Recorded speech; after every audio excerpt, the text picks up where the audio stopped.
خبر شامل کرتے ہیں اٹک سے۔ ڈسٹرکٹ بیورو چیف محمد الطاف طاہر کی خصوصی رپورٹ۔ امت الاسلامیہ اسکول و کالج پنڈ سلطانی کے بوائز سیکشن کے طلباء نے چیف ایگزیکٹو منظور حسین کی زیر نگرانی اسلام آباد کا مطالعاتی دورہ کیا۔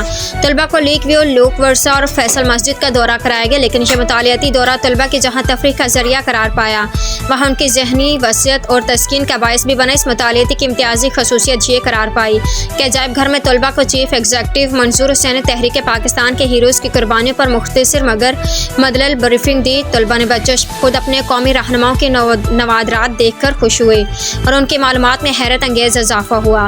بچوں نے سیلفیاں اور تصویریں بنائیں۔ اس مطالعاتی دورے کی یاد ہمیشہ کے لیے امر کر لیں۔ ناظرین، چیف ایگزیکٹو نے عجائب گھر میں طلباء کو سید علی گیلانی کی قربانیوں کا یوں تذکرہ فرمایا۔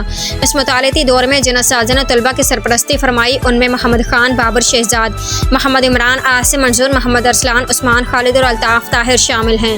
طلباء کی تفریح کے ساتھ ساتھ ان کی خاطر مدارات کا خیال رکھا گیا اور پرتکلف کھانا دیا گیا اور سیکیورٹی اور سفر کی نگرانی ادارے اساتذہ کے ساتھ ساتھ ادارہ کی چیف ایگزیکٹو منظور حسین نے خود کی اور یوں یہ مطالعاتی دورہ بخیر و خوبی انجام پذیر ہوا۔